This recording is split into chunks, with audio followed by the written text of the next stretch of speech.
বন্ধু অনেকেই কমেন্ট করেছেন যে ভালো লাগার মানুষটি, ভালোবাসার মানুষটি, প্রিয়জনটি ফোন করছে না, ফোন করলে কল করলে সে রিসিভ করছে না, টেক্সট করছে না, রিপ্লাই করছে না।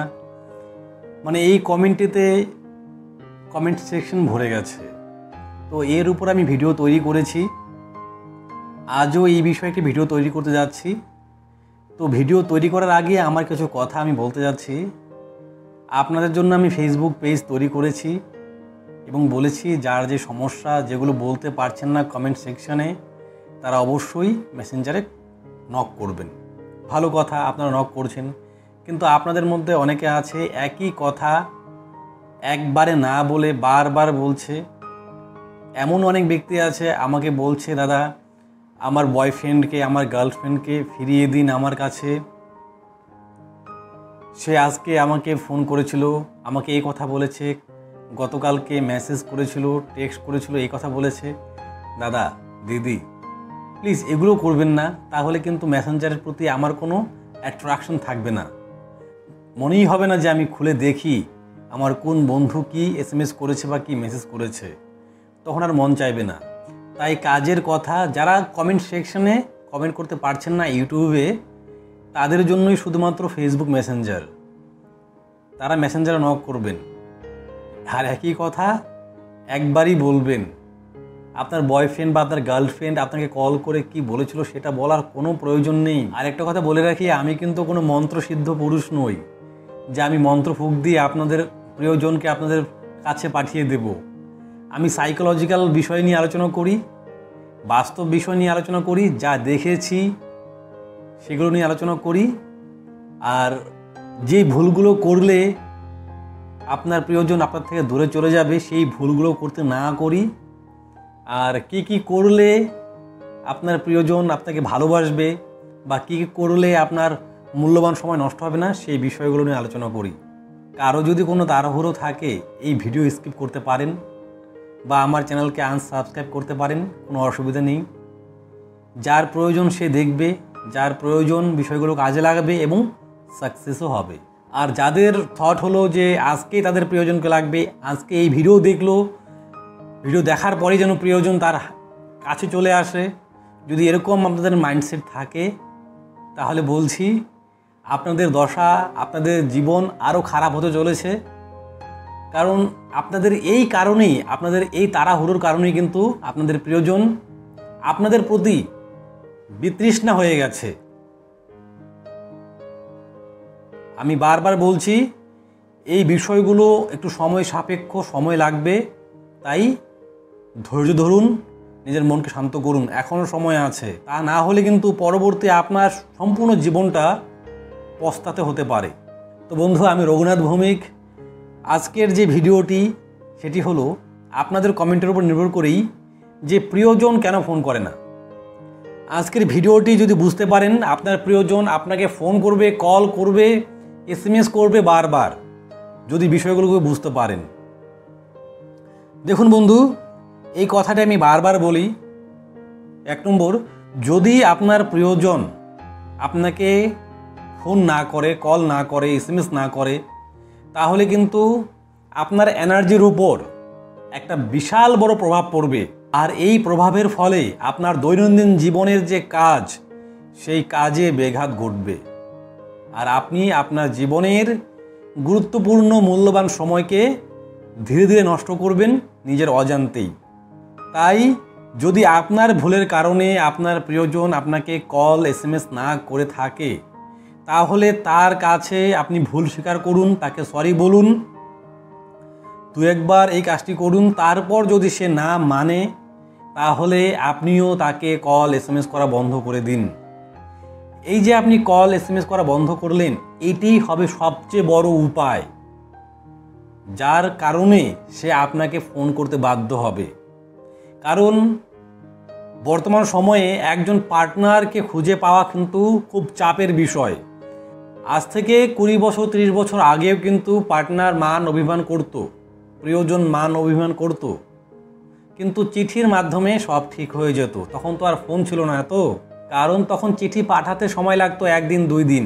আর এই 1 দিন 2 দিন যে সময়টা গ্যাপ হতো, এই গ্যাপে কিন্তু পার্টনার আপনাকে নিয়ে অনেক কিছু ভাবতো এবং নিজেই একাই শান্ত হয়ে যেত, আর তারপর চিঠি পাওয়ার পর কিন্তু পার্টনার পুনরায় মুগ্ধ হয়ে যেত। কিন্তু এখন আপনি কি করছেন? তাকে বারবার টেক্সট করছেন, বারবার কল করছেন। কেন? টেকনোলজির সুবিধার জন্য। আর এই আপনার বারবার ফোনের কারণে কিন্তু সে আরও বিরক্তি বোধ করছে। তাই যদি 2-3 বার সরি বলার পরেও সে তার মান অভিমান না ভাঙে, তাহলে আপনিও তাকে কল এসএমএস করা বন্ধ করে দিন, যতদিন না পর্যন্ত সে আপনাকে কল এসএমএস করছে। বোঝা গেল বিষয়টা? ভালো করে বুঝবেন।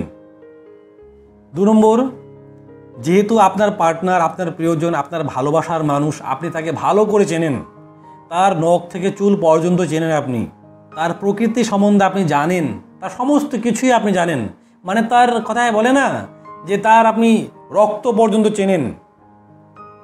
সুতরাং আপনি তো জানেন সে কখন খুশি হবে, কখন দুঃখ পাবে, তাই না?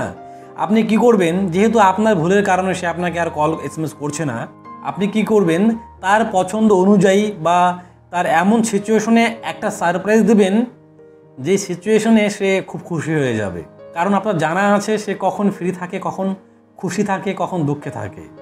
কারণ সে আপনার গার্লফ্রেন্ড, আপনার বয়ফ্রেন্ড, এতটুকু তো আপনি জানবেনই। তাই তার সুবিধা মতো, সুযোগ বোঝে আপনি তাকে একটা ছোট সারপ্রাইজ গিফটের ব্যবস্থা করুন। আমি আপনাকে শিওরিটি দিচ্ছি সে আপনার প্রতি মুগ্ধ হয়ে যাবে। কারণ সারপ্রাইজ কার না ভালো লাগে, কিন্তু হুটহাট করে দিলে হবে না। পুরোপুরি প্ল্যান করুন, পুরোপুরি প্ল্যান করে তারপর সারপ্রাইজ দিন। দেখুন, একটা ভালো কথা যেরকম আচ্ছা আচ্ছা আচ্ছা, দেখুন একটাই ওয়ার্ড আমরা কতভাবে ইউজ করি, 3 ইডিয়েট থেকে আমরা দেখেছি, তাই না? এই যে একটা ওয়ার্ডকে আমরা কতভাবে ইউজ করতে পারি।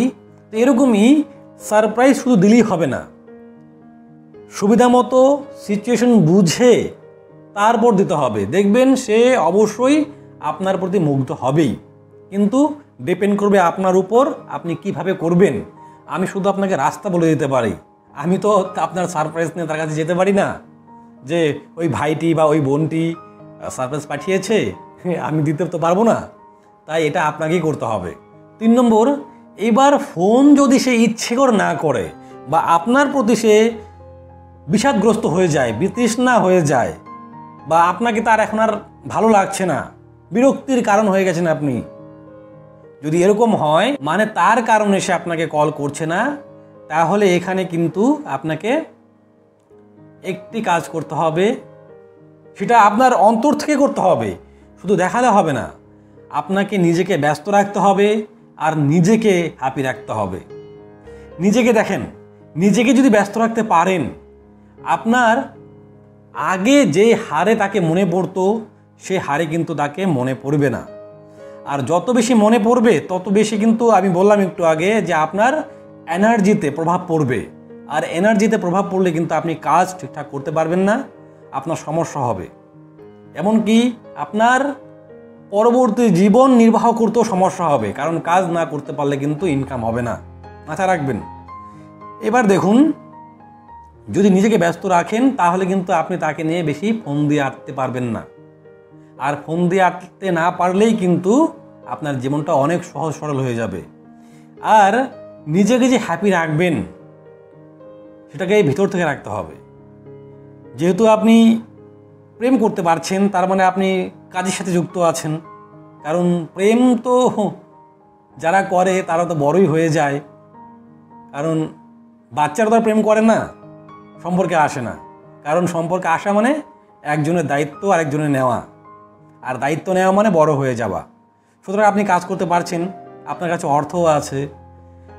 যেহেতু আপনার পার্টনার আপনার সাথে কথা বলছেন, আপনার মুড অফ হয়ে আছে, আপনি আপনার কয়েকজন বিশ্বস্ত বন্ধুকে নিয়ে কোথাও ঘুরতে যান, আপনি হ্যাপি থাকুন মন থেকে। এবং এখানে আপনাকে একটা সুযোগ বুঝে কাজ করতে হবে, যাতে করে আপনার এই হ্যাপি মোমেন্টগুলো আপনার পার্টনার দেখতে পারে।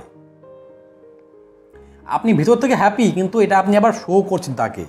কিন্তু এমনটি নয় যে আপনি ভিতর থেকে হ্যাপি নন তবুও আপনি শো করছেন, এমনটি নয়। আপনি ভিতর থেকে হ্যাপি আছেন এবং সেটাকে শো করছেন কোথায়? সোশ্যাল মিডিয়াতে, যাতে করে আপনার পার্টনারের চোখে পড়ে। আর ভালোবাসার সম্পর্কে এরকমই, আপনি যত তাকে দেখাবেন যে আপনি তাকে ছাড়া হ্যাপি আছেন, তার মধ্যে কিন্তু ততই জ্বলনি শুরু হবে। মানে যত ইগনোর করবেন ততই আপনাকে সে ভালোবাসতে শুরু করবে। যেমনটি আপনার সাথে হয়েছে, আপনাকে পার্টনার SMS কল করছে না, আপনি কি করছেন? তার জন্য মরিয়া হয়ে লেগেছেন, হ্যাঁ কি না? এরকমই যখন আপনি তার সাথে করবেন, দেখবেন সেও আপনার পেছনে মরিয়া হয়ে লাগবে। এটাই বাস্তবতা। তাই নিজেকে হ্যাপি রাখুন আর সেটাকে সোশ্যাল মিডিয়াতে শো করুন। যেরকম কোথাও ঘুরতে গেলেন, সেখান থেকে কয়েকটি ছবি ক্লিক করে হাসির মুহূর্তগুলো সেগুলো সোশ্যাল মিডিয়াতে পোস্ট করুন, যাতে করে তার নজরে আসে। আর দেখবেন সে আপনাকে অবশ্যই কল করবে। এটা আমার চ্যালেঞ্জ। কারণ ভালোবাসার বিষয়টা এরকম, আপনার পার্টনার যত হ্যাপি থাকবে আপনার মনের তত ধাক্কা মারবে। এটা বলুন তো কখন হয়? যখন পার্টনার আপনার সাথে কথা বলবে না। আর যখন পার্টনার কথা বলবে, সম্পর্ক ঠিক থাকবে, তখন আপনারও ভালো লাগবে। আর যখন আপনার পার্টনার আপনার সাথে কথা বলবে না আর আপনি কোথাও ঘুরতে গেলেন, হ্যাপি আছেন, তখন এই বিষয়টি কিন্তু পার্টনার মনের মধ্যে এত জোরে ধাক্কা দিবে যে সে আপনাকে ফোন করতে বাধ্য হবে। ফোন করে আপনার কাছে কৈফিয়ত চাইবে যে তুমি আমাকে ছাড়া এত হ্যাপি, মিলিয়ে নিন কথাটা আপনি। তো বন্ধু, আপনাদের কমেন্টের উপর ভিডিও আমি তৈরি করলাম। যার যে সমস্যা অবশ্যই কমেন্ট করে যাবেন। আর ভিডিওটি ভালো লাগলে একটু লাইক করবেন। চ্যানেলটি যারা এখনও সাবস্ক্রাইব করেননি অবশ্যই সাবস্ক্রাইব করে যাবেন। আর আপনাদের কাছে আমার একটি অনুরোধ, বারবার একই কথা বলবেন না, বারবার এই কথা বলবেন না আমার প্রিয়জনকে আমার কাছে ফিরিয়ে দিন। আমি আবারও বলছি, আমি কোনো জাদু টোনা জানি না যে আপনাকে আমি জাদু টোনার মাধ্যমে আপনার প্রিয়জনকে ফিরিয়ে দেব। সাইকোলজির মাধ্যমে, বাস্তবতার মাধ্যমে যতটুকু সম্ভব আমি ততটুকু করতে পারবো। এবং এই বিষয়গুলো কিন্তু সময় সাপেক্ষ।